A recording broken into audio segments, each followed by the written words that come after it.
The glass shattered louder than the room went silent. Not because it hit the marble floor, but because the man who threw it was her father.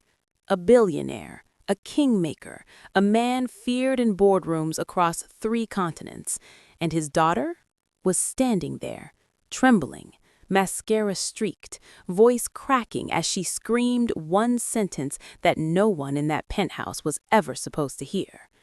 "You don't own me." Security froze. Lawyers stopped breathing. The city lights behind the windows flickered like witnesses that wanted to look away. And then, from the far end of the room, a waitress stepped forward. Not a lawyer, not a therapist, not family. A waitress. And she did the one thing no one else had dared to do in 10 years. She told the truth. Welcome to my YouTube channel. This is my story of betrayal, and if you've ever trusted the wrong person, hit that subscribe button, because you are not alone. Here is how it happened.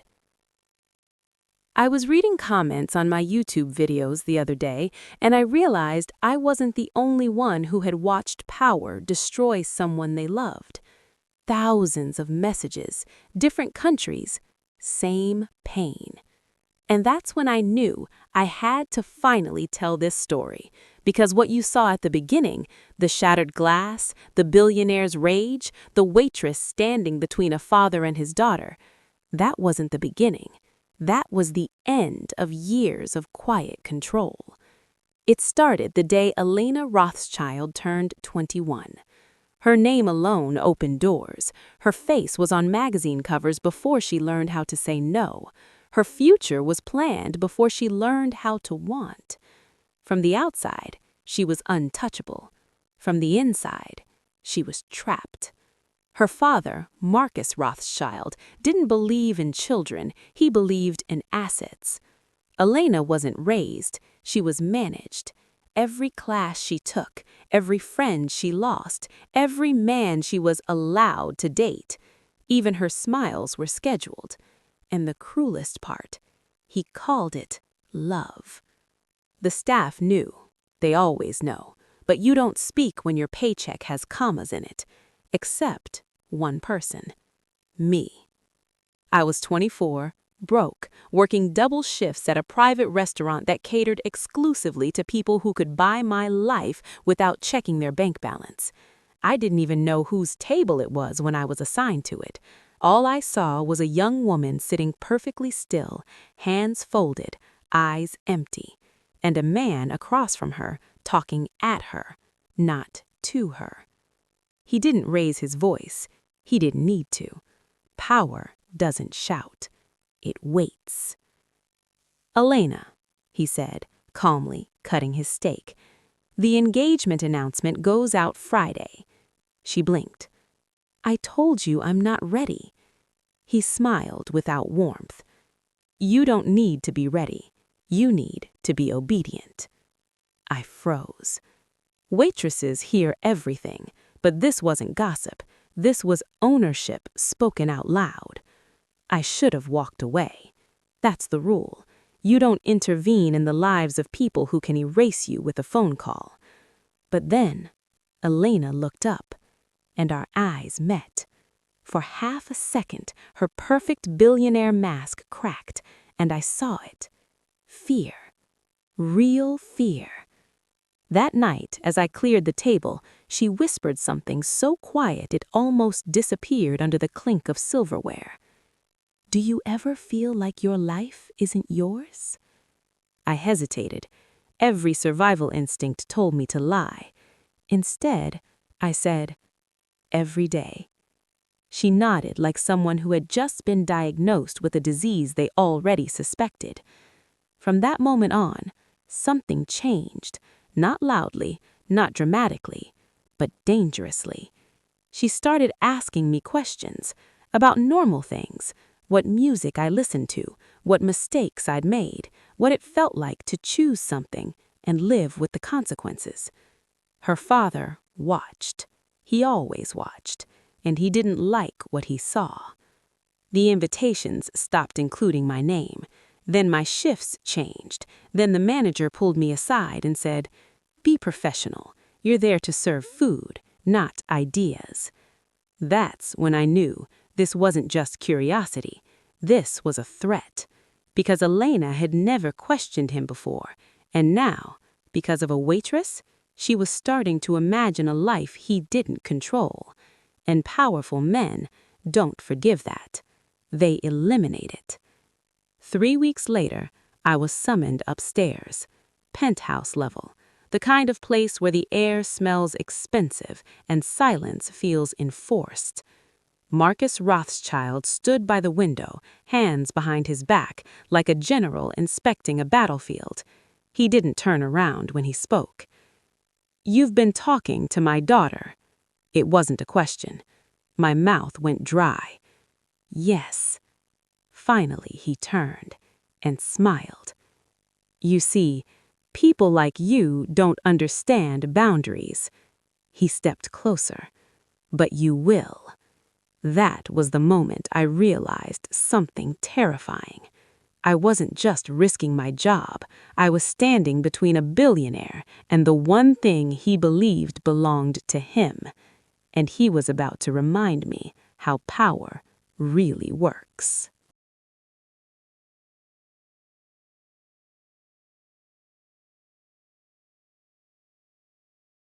Marcus Rothschild didn't raise his voice. That's what made it worse. He circled me slowly, like he was inspecting a flaw in a product he hadn't paid for yet. "You come from nothing," he said casually. "That's not an insult, it's a fact, and facts matter." The windows behind him showed the city far below. Tiny cars, tiny people, tiny lives. Perspective, he liked to call it. "He built an empire by understanding leverage," he continued. "And right now, you have none." I wanted to say something strong, something brave. Instead, my throat tightened. "I didn't do anything wrong," I said. He smiled again, that same thin smile I'd seen him use on Elena when she disappointed him. "Wrong is irrelevant," he replied. "Influence is." He stopped in front of me. "You spoke to my daughter as if you were equals." The room went cold. "She is not your friend. She is not your responsibility. And she is certainly not someone who needs lessons in freedom from a waitress who can't afford her own rent." Each word was chosen carefully. Not to hurt, to humiliate. "You will stop speaking to her," he said, "immediately." I nodded, because survival sometimes looks like surrender.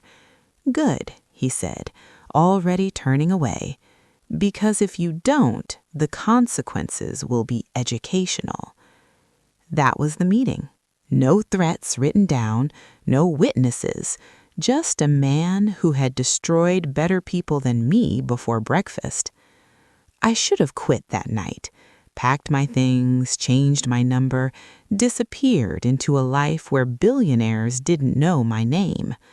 But the next day, Elena came looking for me. She wasn't supposed to be in the restaurant during lunch hours. That was for clients, not family. Yet there she was, standing by the service entrance, hoodie pulled low, eyes scanning like someone escaping a crime scene. When she saw me, relief flooded her face so fast it almost hurt to watch. "I knew he'd talk to you," she said. My heart sank. "You shouldn't be here. Your father." "I don't care," she cut in. Then softer, "Actually, I care too much." She took my hand. Her skin was cold. "He's planning something. I don't know what, but I can feel it." Elena had always lived in luxury. But fear? Fear was new, and it didn't fit her. "What kind of something?" I asked. She shook her head. "That's the worst part. When he's calm, that's when people disappear." I thought of his smile, the way he said educational, and suddenly quitting didn't feel like enough. From that day on, Elena started pushing back. Not loudly, not recklessly, strategically. She delayed meetings, questioned contracts, asked why instead of when. Tiny acts of rebellion. But when you've been silent your whole life, even a whisper sounds like a scream. Marcus noticed. The engagement announcement was postponed. The fiancé, some polished heir from a family just rich enough to be useful, started calling more often. Elena stopped answering. That's when the pressure increased. Her phone was monitored, her schedule tightened, friends quietly vanished. And then one night, she showed up at my apartment, unannounced, unprotected, terrified. "I can't breathe there anymore," she said as soon as the door closed. She looked nothing like the woman from the magazines. No makeup, messy hair, hands shaking. "I feel like I'm being erased in real time." I made tea. That's all I could think to do. We sat on my couch, knees almost touching, the space between us filled with everything she'd never been allowed to say. "He tells me it's for my future, that I'll thank him later." She laughed bitterly. Later never comes. That night, she confessed something she'd never told anyone. When she was 16, she tried to run away. Just once. She made it 2 blocks before security stopped her. Her father never yelled. He just grounded her for 2 years. Private tutors, no internet, no friends. Isolation disguised as discipline. "That's when I learned," she said quietly. "He doesn't need to lock doors. He locks options." I felt sick and angry and reckless. "You're not trapped," I said. She looked at me like I'd spoken a foreign language. "Yes, I am." "No," I repeated, "you've just never been shown the exit." She stared at the floor. "What if I leave?" she asked. "What if I actually choose my own life?" I didn't answer right away because the truth was terrifying. "If you do," I said carefully, "he will come for you." She nodded. "I know." Then she looked up. "But I want to—" The backup generator kicked in after exactly 6 seconds. Marcus Rothschild valued preparation. Soft amber lights washed the room, calmer than before, almost intimate, as if nothing threatening had just happened. "As you can see," he said mildly, "even darkness is temporary when you own the infrastructure." I didn't respond. My pulse thundered in my ears. "Sit," he said. It wasn't a command. It was a certainty. I sat. Marcus continued, pouring himself a drink. "You remind me of myself. Not the poor version, don't flatter yourself, but the ambitious one, the kind that believes proximity to power equals protection." He took a sip. "It doesn't." I thought of Elena alone in another room, of the message on my phone. He knows everything. "What do you want?" I asked. He smiled. Finally, a useful question. He leaned against the table, studying me. "I want my daughter back, untouched, uninfluenced, uncorrupted by fantasies of normalcy." I clenched my hands. "You don't get to own her," I said quietly. That was a mistake. The glass hit the wall behind me so hard it shattered.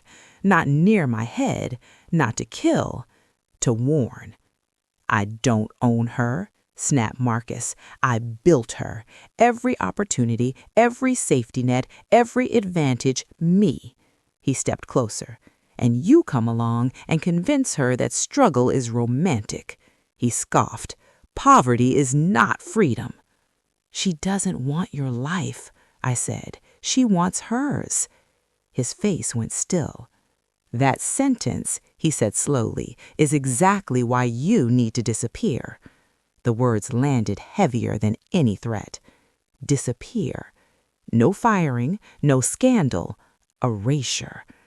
"That won't fix this," I said. "She'll still want to leave." Marcus turned away, looking out at the city again. "She'll grieve," he replied. "Then she'll forget." He glanced back. "People always do." I stood up. "No," I said. "Not this time." He laughed, a genuine laugh. "You're brave," he said. "I respect that. So I'll make you an offer." He reached into his jacket and placed a folder on the table. Inside, an offer for a job, triple my salary, relocation, a non-disclosure agreement thicker than my arm.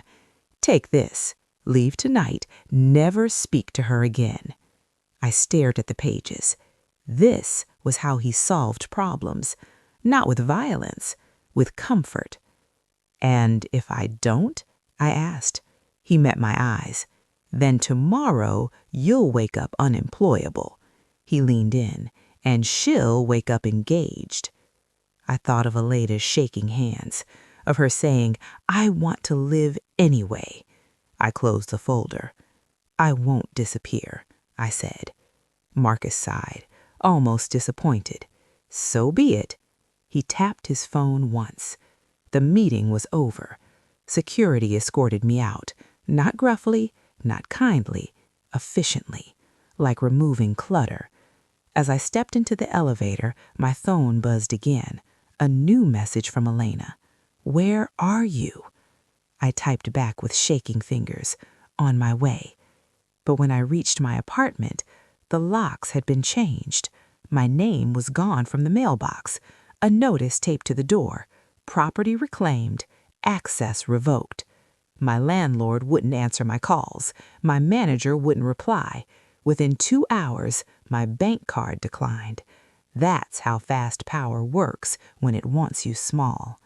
I sat on the curb with everything I owned in a single bag. And for the first time, I was afraid. Not for myself, for Elena. Because this meant Marcus wasn't bluffing. He was clearing the board. I found Elena at a cafe across town. She looked up when I entered, relief flooding her face, then guilt. "He did this because of me," she said immediately. "No, he did this because you scared him." She shook her head. "He's accelerating everything," she whispered. "The engagement, the announcement, all of it." She took a breath. "And he's sending me away." My chest tightened. "Where?" "Switzerland," she said. "Tomorrow night, for my safety." Translation, isolation. "We don't have much time," I said. Her eyes searched mine. "Tell me what to do." That moment, that trust was heavier than any threat Marcus had made. "We leave," I said. She inhaled sharply. "Tonight?" "Yes." "But he'll find us." "Eventually," I agreed, "but not before you get a choice." She hesitated. "My entire life is there." "No," I replied gently. "Your prison is." We planned fast. Cash only, no phones, no familiar places. She would take nothing traceable, just clothes, her passport, and a ring she slipped off her finger and left on the cafe table. The engagement ring. As night fell, we moved. Through crowds, through noise. For the first time, Elena blended in. No security, no spotlight, just a young woman choosing herself. We reached the bus station just before midnight. The air smelled of rain and diesel and escape. No one moved. The bus engine coughed once, then died completely. A red warning light blinked on the dashboard like a heartbeat slowing down. The driver swore under his breath.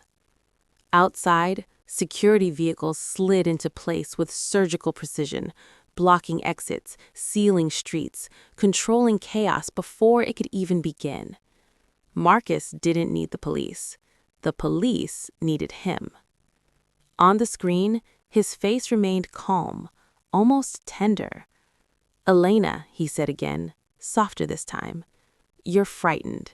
That's understandable. You've been manipulated. Every passenger on the bus slowly turned to look at her. Judgment spreads fast when fear needs a target. She shrank into her seat. I stood up. This isn't your problem, I said loudly. Stay seated. A lie. It was already everyone's problem. The driver received a call. He nodded. Once, twice, then turned around. They want her off the bus, he said quietly. Now. A man in the back muttered, Just do it. We don't want trouble. Another voice followed. Yeah, why should we all get arrested for her? That's how power works. It convinces strangers that surrender is safety. Elena's fingers dug into my sleeve. I can't go back, she whispered. I won't survive it. I believed her, not metaphorically, literally, because once a cage closes again, it doesn't open twice. I looked at the emergency exit, then at the guards outside, then at the passengers. Good people, scared people, complicit people. We'll get off, I said finally. Gasps rippled through the bus. But not like this. I grabbed Elena's hand and pulled her toward the aisle. Before anyone could stop us, I shouted, She's sick, panic disorder. This is harassment. Marcus's voice sharpened on the screen. Do not do this. Too late. I smashed the emergency lever. The alarms screamed. Chaos erupted. People shouted. Someone stood. Someone else dropped a bag. In that half-second of confusion, we ran. Through the emergency door, into rain, into darkness. Security shouted. Footsteps pounded behind us. We cut through an alley, slipping on wet concrete. Elena! Marcus's voice boomed from speakers mounted on poles. Stop running! She cried as she ran. Not from weakness, from grief. Because she knew the father she once loved was gone, and the man hunting her had replaced him. A hand grabbed my jacket. I twisted free. Another guard lunged for Elena. She screamed, and suddenly, a car horn blared. A sedan screeched to a stop inches from us. The window rolled down. Get in, a woman shouted. I didn't hesitate. We dove inside. The tires accelerated instantly as tires screamed as bullets. No, not bullets. Flashbangs. Marcus didn't want blood. He wanted obedience. The driver didn't look back. She wore a delivery jacket, hair tied tight, eyes sharp. You have 30 seconds before they reroute. Who's after you? A billionaire, I replied. She snorted. Figures. We took turns so sharp, Elena screamed again. Sirens faded, then vanished. Only then did the driver speak. My name's Nadia, and before you ask, yes, I was paid to watch you. My stomach dropped. Elena froze. But, Nadia continued, but I wasn't paid enough to ignore my conscience. She glanced at Elena in the mirror. I grew up like you. Different money, same prison. We drove for an hour without stopping. Phones off, lights off, trust thin as glass. Finally, we reached an abandoned warehouse near the docks. Nadia killed the engine. This is as far as I go. After this, you're ghosts. Inside, the air smelled of rust and salt. Elena sat on a crate, shaking. I ruined everything. Your life, your job. I knelt in front of her. No, I said. You exposed it. She looked up. What if he never stops? I didn't lie. He won't. Her face crumpled. That night, we made a decision, not just to run, but to fight. Because Marcus Rothschild's greatest weakness wasn't money, it was reputation. And Elena knew things no board wanted exposed, things no investor would forgive. By morning, the news exploded. Elena Rothschild missing, billionaire heiress abducted. security failure, or inside job. Marcus played the victim perfectly. But something unexpected happened. People didn't buy it. Comments flooded in. She looked terrified. That wasn't concern. That was control. Why does a grown woman need to be returned? The narrative cracked. Just a little. Enough. Then my phone, burner, anonymous, buzzed. One message from an unknown number. You have her. I know where. Last chance. Attached, a photo of my childhood home. Lights on, someone inside. Elena read it. Her voice was steady when she spoke. He'll destroy everyone you love. I swallowed. Yes. She stood, then said something that stopped me cold. Then let's end this, because for the first time, she wasn't running anymore. We didn't sleep. You can't when someone powerful decides your fear is a bargaining chip. Elena sat across from me on the cold concrete floor, knees pulled to her chest, eyes dry in that dangerous way when tears have already been used up. He always said family was everything, she murmured. But he never meant people. He meant leverage. I thought about the photo of my childhood home, about the message, last chance.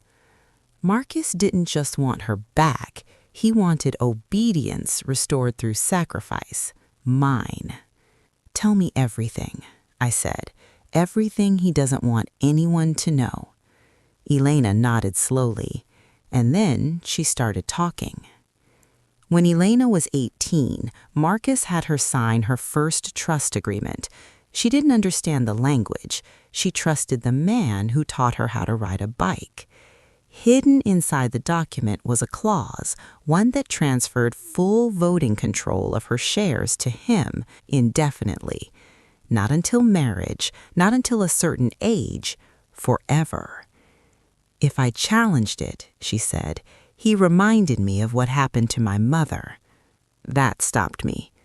Your mother isn't dead, I said. Elena laughed hollowly. She might as well be.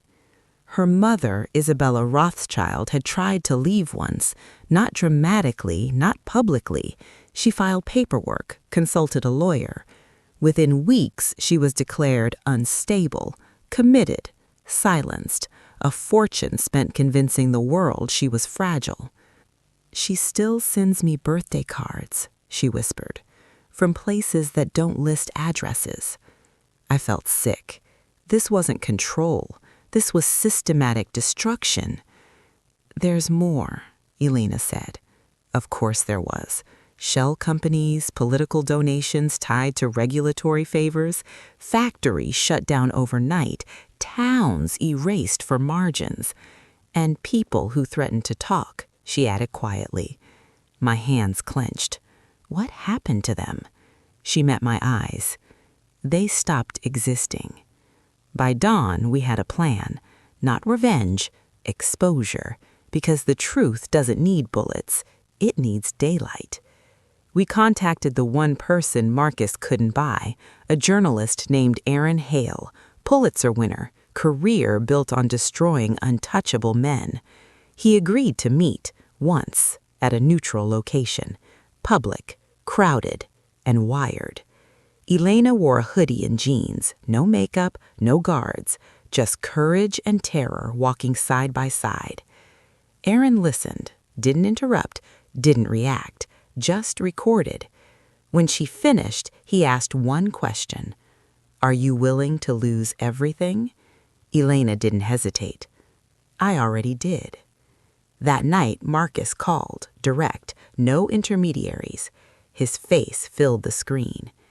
I'm disappointed. I raised you better than this. She didn't flinch. You raised me to be useful, not human. Silence. Then something dangerous crossed his eyes. This ends now, he said. Come home, or I end her. He showed her the photo again, my childhood home, closer this time. I expected Elena to break. She didn't. Instead, she said something that changed everything. "You won't." Marcus smiled. "You're bluffing." "No," she replied calmly. "You are." He stiffened. "Because if you touch her," Elena continued, "the files I gave Aaron go public, and you know exactly what's in them." The silence stretched. For the first time, Marcus hesitated. He ended the call without a word. I exhaled shakily. "You okay?" Elena asked. I nodded, but I wasn't. Because men like Marcus don't retreat, they escalate. The article dropped 2 days later, front page, everywhere. Headlines screamed, "Billionaire accused of coercive control. Heiress breaks silence. Power, abuse, and silence at the top." Stocks wobbled. Boards panicked. Sponsors vanished overnight. And Marcus Rothschild lost control of the narrative. But the most dangerous moment is when a king is cornered, because that's when they stop caring about consequences. The door closed behind me with a sound so soft it felt deliberate. No lock clicked, no alarm sounded. Marcus didn't need them. Elena sat perfectly still on the white leather couch, hands folded in her lap, posture flawless, the way she looked when cameras were around. But her eyes were somewhere else. Marcus poured himself a drink, unbothered, as if this were a family reunion instead of a psychological execution. "She came willingly," he said casually, "didn't you?" Elena nodded. "Once." My chest tightened. "Why?" I asked her softly. She didn't answer. Marcus smiled, that slow, victorious smile. "You taught her to choose," he said. "Tonight, she chose family." I took a step forward. "Elena," I said, ignoring him, "look at me." She did, and in that instant, I saw it. Shame, not fear, not confusion. Shame, the most powerful leash of all. "He told me what would happen to you, to your family. He showed me dates, names, places." Marcus lifted his glass. "I'm very thorough." "You kidnapped her," I said. "No," Marcus corrected calmly. "I reminded her who pays the price when she misbehaves." Elena's hands trembled. "I couldn't let you get hurt. I couldn't live with that." Marcus placed a hand on her shoulder. "There," he said warmly. "That's love." I felt something in me crack. "This ends tonight," Marcus continued. "You walk away, publicly. You say you manipulated her, that she was confused, that you lied." My stomach dropped.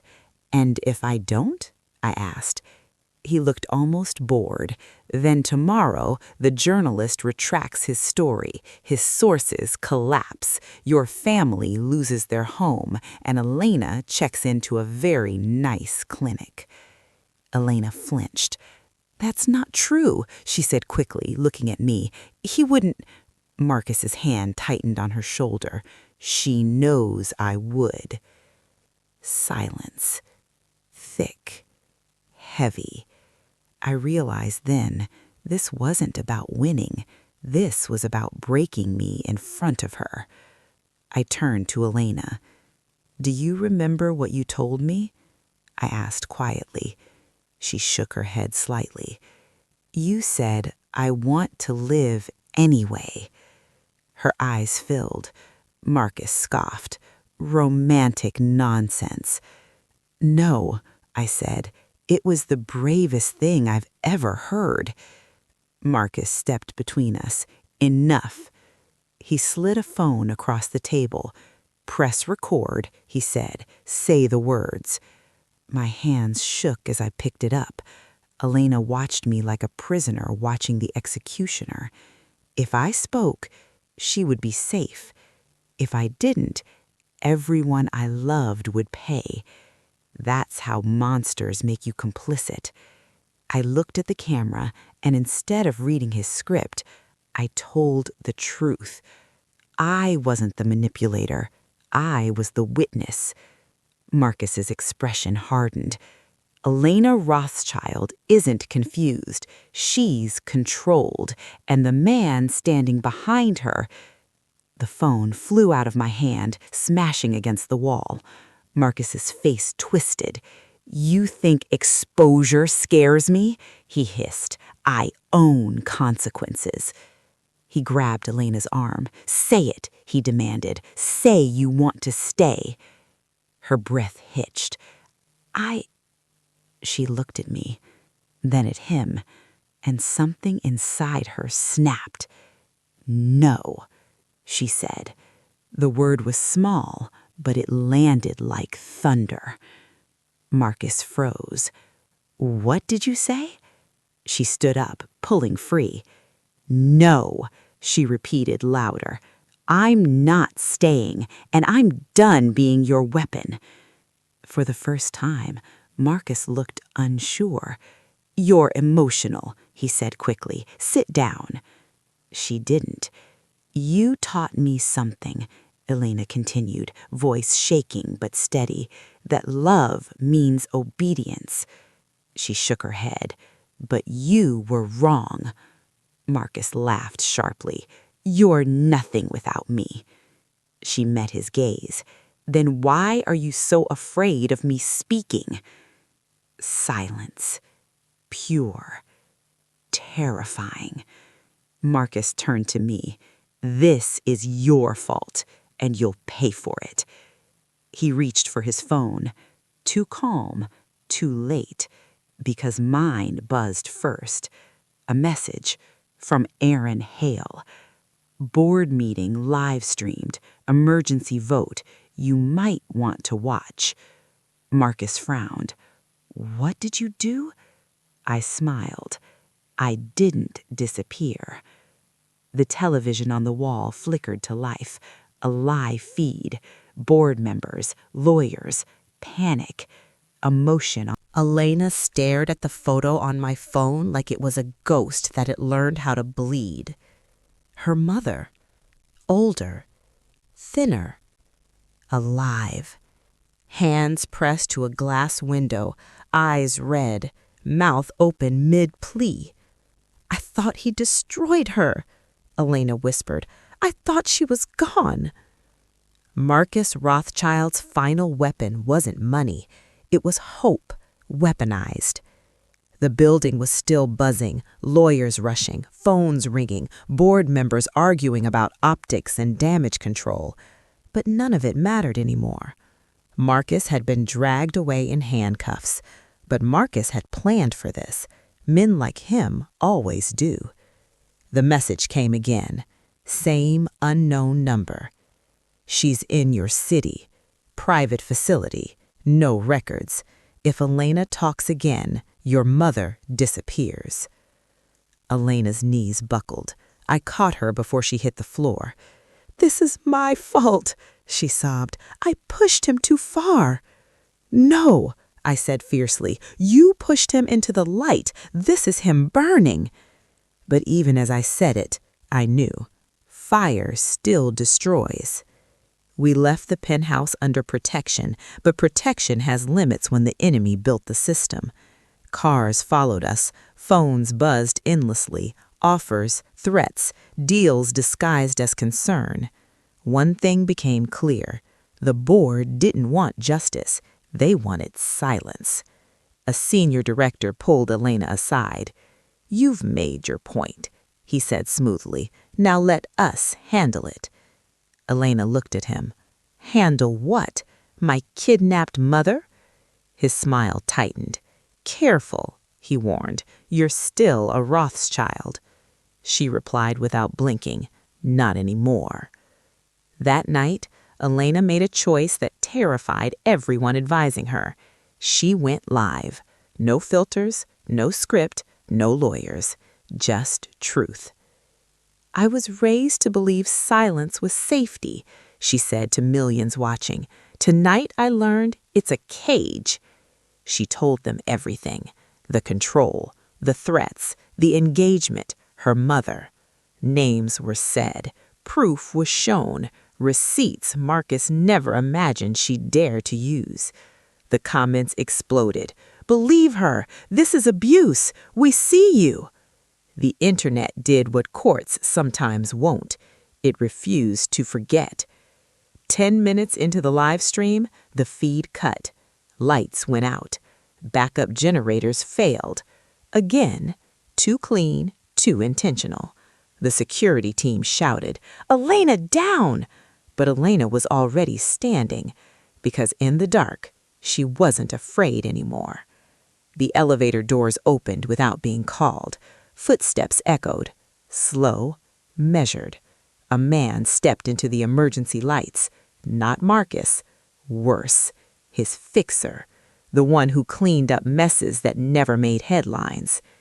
"You should have stayed quiet," he said calmly. "This ends." I stepped in front of Elena. He smiled at me. "Ah," he said, "the waitress." He raised his phone. On the screen, Elena's mother again, this time a live video. A hand entered the frame, holding a syringe. Elena screamed, "Stop!" The fixer tilted his head. One word, apology. Silence. Every second stretched like a blade. Then Elena did the unthinkable. She walked forward, past me, past security, straight towards him. "No!" I shouted. She didn't stop. "You think I'm weak because I love, but love is the only thing you can't control." She reached out, took the phone from his hand, and turned it toward the security cameras, toward the live stream backup, toward the world. "My name is Isabella Rothschild. I was silenced, I was imprisoned, and I am not crazy." The fixer lunged. Security tackled him. The syringe clattered across the floor. The lights surged back on. Sirens, police, federal. Not bought, this time.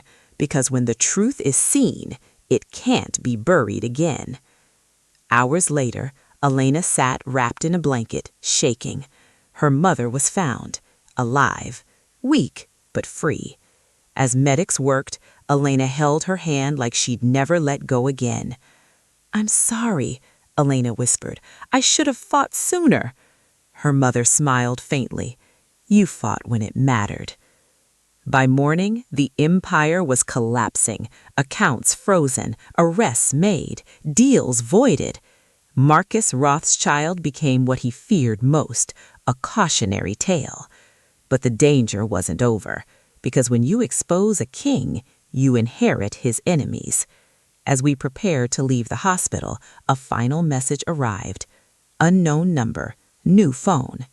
"You embarrassed powerful people. This world doesn't forgive that." Elena read it, then deleted it. She looked at me, calm, clear. "Let 'em come," she said. "I'm done hiding." Outside, cameras waited, questions screamed, but Elena didn't flinch. She held her mother's hand and walked forward. Because this wasn't just a rebellion anymore.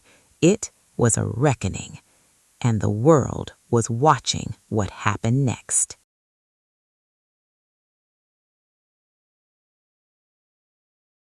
The morning after the collapse didn't feel victorious. It felt quiet. Too quiet for something that had shaken boardrooms, governments, and a family dynasty that once seemed immortal. Elena stood by the hospital window, watching the city wake up like nothing had happened. Cars moved, people hurried, coffee cups steamed. The world always keeps going, even after monsters fall. Her mother slept behind her, monitored, safe, for the first time in decades. Elena hadn't left her side, not once.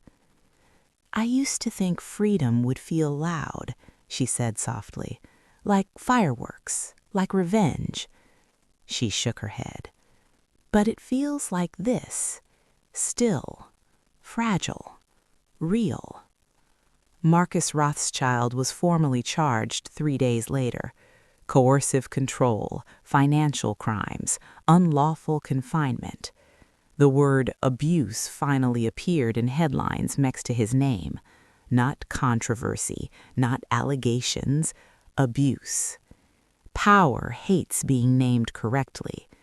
The board issued statements, apologies without accountability, distance without responsibility. Elena rejected all of it. She stepped down from everything, trusts, foundations, titles. "None of it is worth my silence," she said publicly. The market panicked. She didn't care. People kept asking her the same question, "Why didn't you leave sooner?" She answered it once, then never again. "Because when you're raised in a cage, you don't call it a prison, you call it home." The comments section exploded, so did the letters. Thousands of them, from daughters, from sons, from people who finally had language for what they'd survived. That's how you know a story matters, when it stops being just yours. And me? I went back to being invisible. On purpose. I didn't want interviews. I didn't want credit. I wanted my life back. I got a small job at a cafe by the water. Nothing fancy, just honest work. Some nights, Elena would sit across from me after visiting her mother, hands wrapped around a chipped mug, smiling at nothing in particular. We didn't talk about the past much.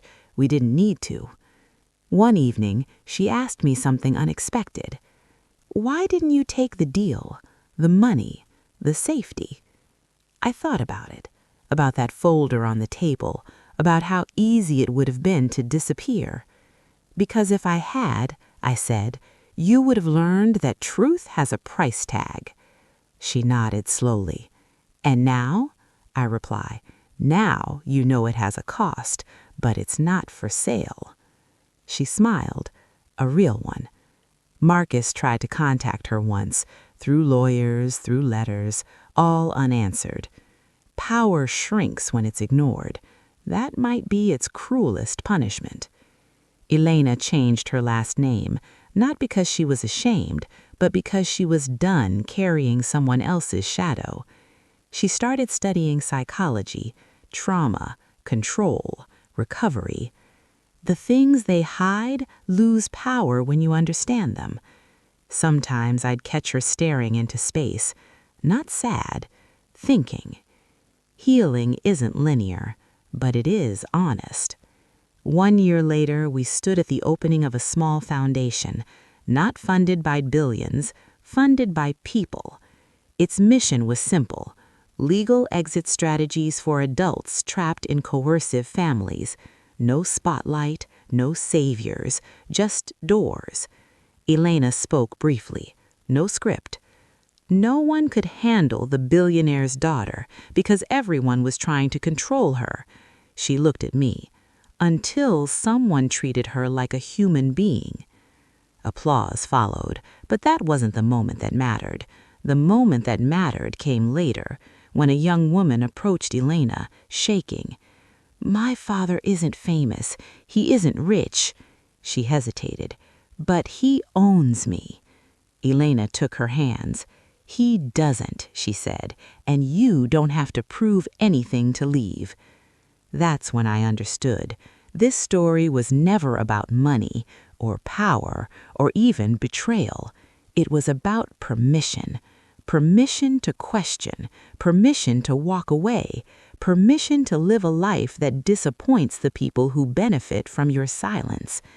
If you're listening to this and something feels familiar, the control, the guilt disguised as love, the fear of what will happen if you choose yourself, hear this clearly. Love does not demand obedience. Family does not require erasure, and freedom is something you claim by being honest. I was reading comments on my YouTube videos the other day, and I realized I wasn't the only one who had stood between power and truth, thinking I was small, replaceable, easy to remove. I wasn't. Neither are you. Because